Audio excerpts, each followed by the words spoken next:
بسم اللہ الرحمن الرحیم۔ آج سے ہم تھرڈ پارہ سٹارٹ کریں گے۔ تھرڈ پارہ جو ہے وہ انبیاء کے فضیلت سے سٹارٹ ہو رہا ہے۔ انبیاء کے اوصاف بیان کیے ہیں کہ اللہ نے رسولوں کو ایک رسول میں سے کسی دوسرے رسول پر فوقیت دی اور فضیلت دی، کیونکہ لاسٹ آیا جو آیا نمبر 252 ہے وہ ہم نے اس بات پر اینڈ کی تھی،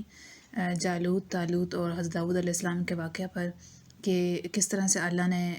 ایک کا رتبہ بلند کیا حضرت داؤد علیہ السلام کو، پھر بادشاہت دی، حکمت عطا کی،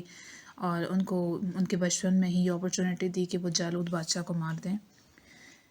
پچھلے پارہ میں بیسیکلی اللہ تعالیٰ نے قرآن کے 5 اوصاف، 5 کوالٹیز آف قرآن بیان کیے ہیں، جن میں نور، فرقان، ہدایت، شعاع اور رحمت ہیں۔ اور اب اس پارہ کا آغاز جو ہے وہ انبیاء کے اور رسولوں کی فضیلت سے ہو رہا ہے۔ تلک رسول فضلنا بعضهم علی بعض، یہ سب رسول ہیں، ان کو فضیلت دی ہم نے بعض میں سے بعض کو۔ تو ان میں سے کوئی ہے کہ وہ اللہ سے کلام کرتا ہے، اور کسی کے اللہ نے درجے بلند کر دیے ہیں۔ کلام کون کرتا ہے؟ حضرت موسیٰ علیہ السلام۔ وآتینا عیسی ابن مریم البینات، اور ہمیں دی عیسیٰ ابن مریم کو کھلے معجزے، یعنی کرسچنز کو یہاں پہ مخاطب کر رہے ہیں کہ آپ معجزے مانگتے ہیں، اللہ سے نشانیاں مانگتے ہیں کہ محمد صلی اللہ علیہ وسلم کے سچے ہونے کی، تو ہم نے عیسیٰ ابن مریم کو کتنے معجزے عطا کیے۔ وَأَيَّدْنَاهُ بِرُوحِ الْقُدُسِ، اور ہم نے ان کو طاقت دی روح قدس سے، یعنی جبرائیل علیہ السلام سے ہم نے ان کی ہیلپ کی، یعنی حضرت عیسیٰ علیہ السلام کے ساتھ ان کے اسسٹنٹ کے طور پر حضرت جبرائیل علیہ السلام ہوتے تھے۔ وَلَوْ شَاءَ اللَّهُ مَا اقْتَتَلَ الَّذِينَ مِن بَعْدِهِم مَا جَاءَتْهُمُ الْبَيِّنَاتُ، اور اگر اللہ چاہتا تو لوگ پیغمبروں کے آنے کے بعد لڑتے نہ، حالانکہ لوگوں کے پاس صاف احکامات آ چکے، لیکن انہوں نے آپس میں اختلاف کیا، ان میں سے کوئی ایمان لے آیا، کسی نے انکار کیا، کسی نے فرقے بنا دیے، اور اگر اللہ چاہتا تو وہ آپس میں نہ لڑتے، لیکن اللہ کرتا ہے جو چاہے۔ اب یہاں سے بہت سارے لوگ اس بات پہ آرگیو کرتے ہیں کہ اللہ کے پاس تو ہر چیز کی اتھارٹی ہے نا، پاور ہے، ول ہے، تو وہ چاہتا تو لوگ آپس میں نہ لڑتے، وہ سارے کے سارے مسلمز ہوتے۔ تو اگر ہم اس دین پر چل رہے ہیں، یا ہم اسلام کے کوئی پرٹیکولر احکام پہ یا انسٹرکشن پہ عمل نہیں کر رہے، تو ہماری مرضی، اللہ چاہتا تو ہمیں سیدھے راہ پہ لے آتا۔ لوگ اس طرح کے بڑے آرگومنٹس کرتے ہیں۔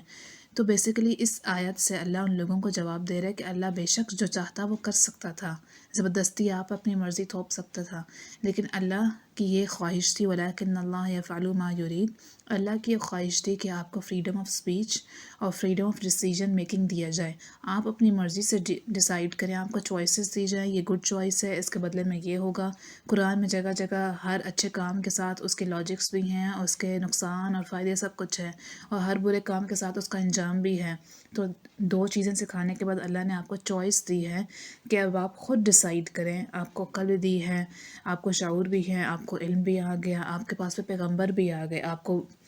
اسٹیپ بائی اسٹیپ سکھانے کے لیے،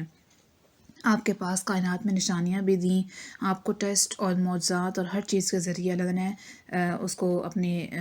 جو آپ کی پاور آف ول چوائس ہے، یا ڈیسیجن میکنگ ہے، یا آپ کی ول پاور ہے، اس کو مضبوط کیا کہ اب آپ ڈیسائیڈ کریں کہ کون سا سیدھا راستہ ہے۔ تو یہ تو اب آپ پہ ہے، آپ نے ڈیسائیڈ کرنا ہے کہ آپ سیدھے راستے پر چلیں گے یا نہیں۔ اسی طرح اگر اللہ چاہتا تو ایک پیغمبر کے فالورز جو ہیں وہ فرقے نہ بناتے، یہ جو سیکٹیرین کانفلکٹ ہے یہ نہ ہوتا، اللہ چاہتا تو زبردستی لوگوں میں صلح کروا دیتا، لیکن پھر اس سب کا فائدہ کیا ہوتا؟ آپ کو عقل دینے کا مقصد کیا ہوتا؟ وہ تو پھر فرشتوں پہ بھی اللہ کی مرضی چلتی ہے، اور جو نباتات ہیں، جو پودے ہیں، جو کائنات ہے، چاند سورج، ان سب میں اللہ کی مرضی چلتی ہے، تو آپ میں ان سب میں کیا ڈفرینس رہ جاتا؟ آپ کے اشرف المخلوقات ہونے کا پھر کیا پرپس تھا؟